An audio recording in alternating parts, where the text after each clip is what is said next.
Hey guys, how's it going? So, if you haven't seen one of these type of videos before, it's usually me getting a first look at a brand new product that's pretty crowded out there. So, I know I'm a little bit newer to YouTube, so I'm not going to be your first click, probably not even your second click, not even your third click. So, what I try to do with these videos is try to tackle some aspects of the Pixel 8 Pro that all the reviewers might have just glossed over or not mentioned at all. So, I hope I accomplished that today, and if I do, don't forget, hit some buttons down there. Alright guys, let's get right into it. Let's just first talk about this new color. If you got a Pixel Fold and you ended up getting that blue case, the color is actually almost exactly the same. What's a bit new this year is this glass. It's more of a matte finish and it looks frosted, but it doesn't feel frosted. It still feels pretty smooth to the touch. I was wondering if it was going to be like the Pixel 3 XL, which kind of had like a soft touch back to it. This doesn't really feel soft touch. It just feels smoother, and I mean, it's fairly slippery though, so you definitely want to put a case on it. And then let's come around to the front of the screen. Finally, we have a flat screen. The glass is slightly curved, which I don't know if I'll be able to pick up on camera. If I can't, it's really subtle. You'll only notice it when you feel it. But the screen itself isn't curved, so I'm really glad they got rid of the curved display. Nobody likes those. I don't know why I spent so much time talking about this, because most normal people are going to use a case, so I just kind of want to show what the official case looks like. And it's actually really similar to the cases they've been using since the Pixel 6 series. It's a silicone case. There is like a felty, soft material on the inside. It's got a little bit of hardness and rigidity towards it, so it's a great case. I absolutely recommend it, and the color just matches perfectly with this bay blue if that's what you're going for this year. It's really comfortable to hold, and after using the iPhone for about 2 weeks, I mean, and yeah, they did kind of curve the titanium frame a little bit, but you know what, it's still more like a rectangle, while this is curved around the edges, so it just like really just sits better in your hand. It's a lot more comfortable to use. Having this little bump right here kind of gives your finger a little something to rest on. So in terms of like new actual features, first I gotta talk about the improved face unlock. It's really fast and very accurate, so I can get into my banking app now without needing to even use my fingerprint. It's a nice little extra convenience to where you don't have to hunt for a fingerprint reader, and for the most part I haven't had to deal with this fingerprint sensor because it is a bit slower than the competition. With this face unlock though, if you're in a dimly lit room, and not even like a dark lit room, like, so I would call this low light. It wasn't dark, but there wasn't enough light for the face match on the Pixel 8 Pro to recognize my face, so I did have to deal with the fingerprint scanner. But I mean, it also becomes muscle memory using the fingerprint scanner as well too, as much as I'm complaining about it. So another thing that's new this year, and I don't know if the other Pixels are gonna get it, there's an AI wallpaper generator. So there's a whole bunch of different options to choose from. You kind of give it like a base. This isn't as robust as like DALL-E or Midjourney or anything like that. They give you a few themes to get started. So let's just start with imagery. You could do a surreal castle, and you can kind of you just kind of choose the different options. Obviously, I'm going to go with UFO. You have to. Made of silk. Okay, you know what? I want to see what that looks like. In shades of color and tan, you can choose the different colors, but I don't know what color my UFO ship should be made of. I'll stick with coral and tan, and then create wallpaper. And it's doing its thing. That's what it came up with, and this is actually really good. So, dude, some of these are just downright creepy. I mean, they're really cool though. I could rock one of these, so that's the cool thing. Like, you have endless possibilities here. I will say though that I was messing with this when I just unboxed the phone, and I had it do some other things like off camera, and in one of them I got this really strange figure. What the dude? AI is creepy as hell. What the hell is that?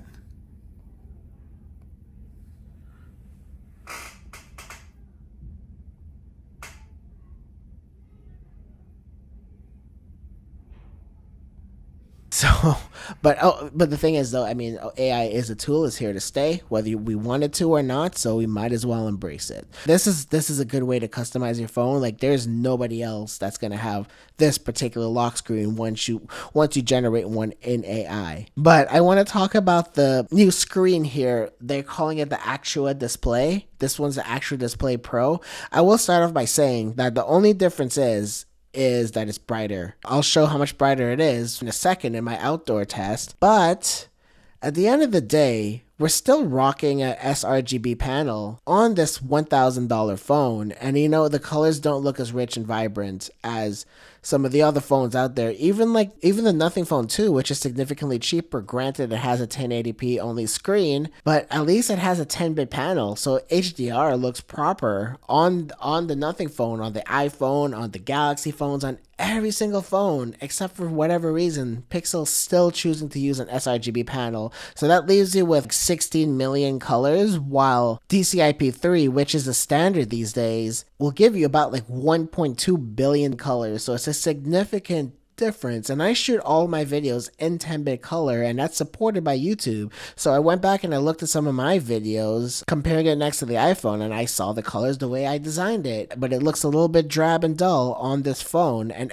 even the home screen just kind of looks a little bit dull in terms of the color output. There's less vibrancy. Google, next time we need a 10-bit panel. If we're going to be shooting 10-bit HDR video and watching HDR content on our screens, and just if we want to enjoy like a better overall picture quality, you need to give us DCI-P3 next year. That's a mandatory. So this is a really big knock on Google. Alright guys, here's something else that I missed the first time. Excuse the poor audio. I have to record this directly out of my camera for this one, but by default, it ships at high resolution, and when I was scrolling through the initial settings, I missed this because I just looked at, oh, high resolution, it's good. But I noticed that the screen looked blurry, and it just did not look right. But the way Google labeled it is high resolution is not full resolution, so as you can see, there is a resolution difference. So just make sure you tap on the full resolution, and things will look a lot more clear. But alright, let's get to some positives. The screen brightness is incredible outdoors. So I compared it next to the iPhone 15 Pro Max. So according to Google, this is rock 2400 nits of peak brightness versus the iPhone is only 2000 nits. But I've said this before, the advertised nits don't matter. What matters is the sustained brightness. And so especially if it's a hot day and if you're doing stuff like taking pictures and all that stuff, you turn on that screen, put it on max brightness, it's not going to stay bright for that long. It'll usually dim. And yes, this did start to dim, and it dimmed to a state that seemed a little bit lower than what the iPhone did after the same amount of time. But man, it doesn't matter. At the end of the day, I held both of these phones up for 5 minutes while I filmed them in the direct sunlight. I mean, I'm in South Florida, so it's really, really hot here. Hotter than most places in America. And even after 5 minutes, I couldn't get the screen to dim to a point where it really showed up on camera. And then I just started filming some video and then took some pictures, trying to overheat both of these phones, both the iPhone 15 Pro and the Pixel 8 Pro, to see if I could get them to dim in a significant fashion, and neither of them did. And after my arms started hurting too much, I was like, you know what? These both passed the test. So another thing that Google touted is their read aloud feature, and that's something I actually do use a lot. So the way you activate it here is you actually have to initiate the assistant, and you just press and hold the power button, read aloud. And there's an option right here too. It actually suggested it for me, which is cool. One of the best new Pixel 8 Pro features appears to work on other Pixels, too. What you need to know: Google has shipped the Pixel 8 Pro with advanced camera controls. These let users adjust shutter speed. I will say that the language is way better. It actually sounds like someone's reading it to you. Before, it used to sound like the Google Assistant AI type of voice reading it out to you. This actually sounds really natural, and it really does sound like there's a broadcaster reading this to me. Pixel 8 Pro features appears to work on other Pixel. So as you can see, the cool thing is you can just have it read, turn off your phone, put it away, put it in your pocket, and then you could read an article while multitasking, which is nice. All right, so and then the next thing I want to talk about is the answering service. But it's been vastly improved and similar to the read aloud feature. The voice sounds much more natural and more convincing. I'm going to receive a call right now. So as you can see, you can answer, decline, or ask if it's urgent. I'm going to say ask if it's urgent. Okay, so now that the call is going, you can see that it's transcribing what I'm saying. It's actually taking the audio from the call that I'm going, so from the call that I'm on right now. So if I step away from the microphone a little bit, and I'll just talk on the phone. Hi, I am a scammer, and I'm just wondering if I can take all of your money. Can you send me your PayPal information along with your credit card numbers, etc.? This shouldn't take too long. So as you can see, it kind of transcribes everyone. So I just pretended to be a scammer, but say it's someone that you might want to talk to for a little bit. So there are some canned options right here. You could say hold. Please hold for just a moment.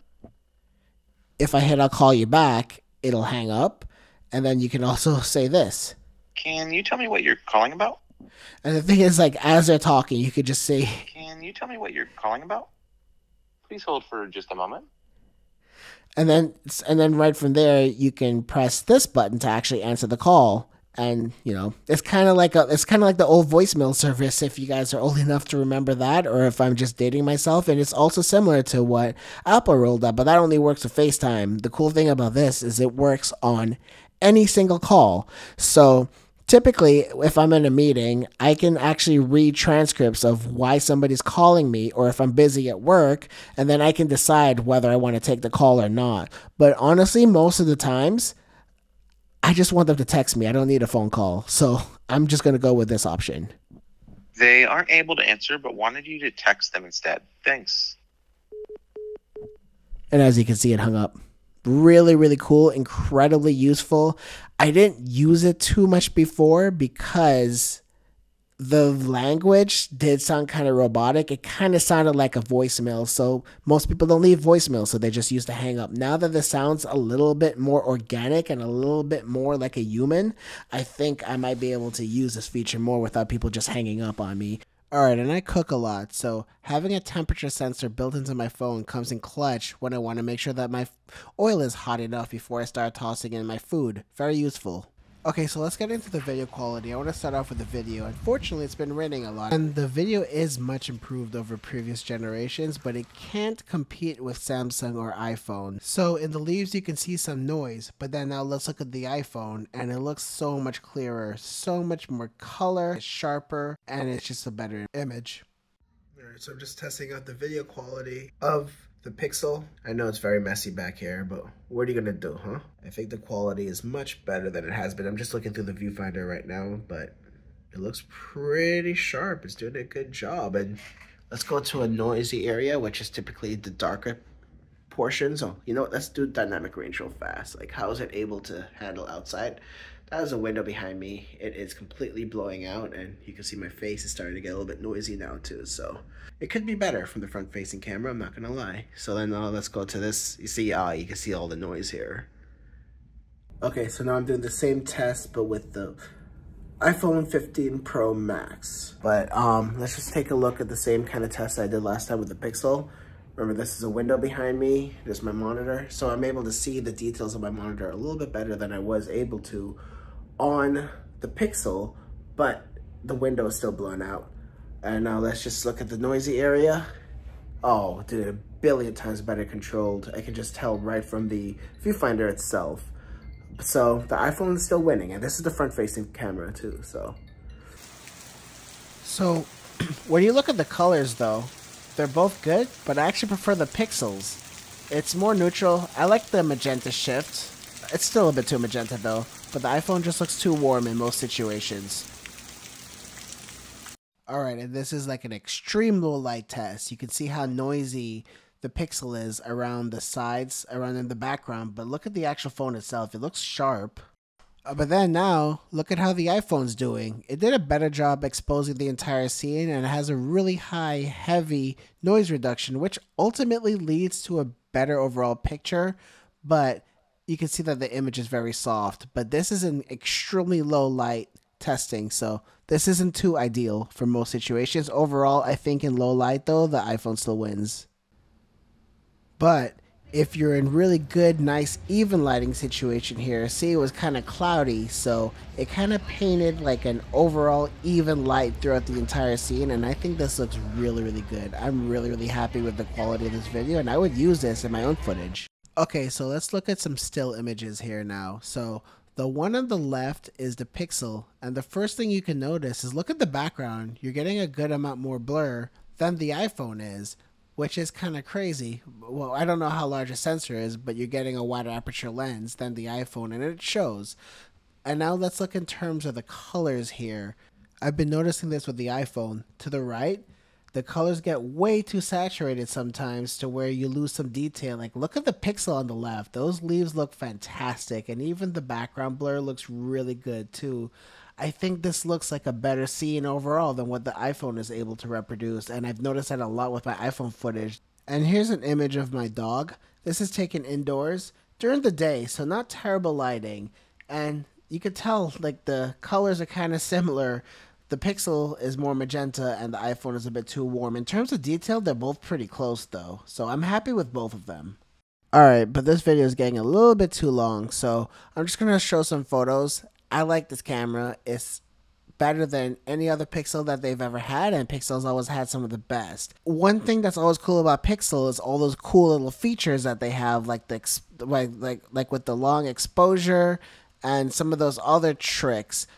I didn't take any of them yet, but some of these were taken with the Pixel Fold, and you know what? It's just something that no other camera offers, and a lot of stuff I'm going to talk about in the full review, like the full manual controls for the camera, but I'm running out of time here, so I think I'm just going to leave it at that. I hope you guys like this video. I really enjoyed making this one. This is the kind of videos I've been wanting to make for a long time, instead of me just trying to rush out a video the first day it comes out. So I hope this video makes its way to a lot of you viewers and it doesn't get buried within the billion of all the YouTubers who are much larger than me who are going to pop up on the top of the screen. So if you saw this video and you made it this far, like this video, comment, and I really appreciate it, guys. Thanks a lot. Bye.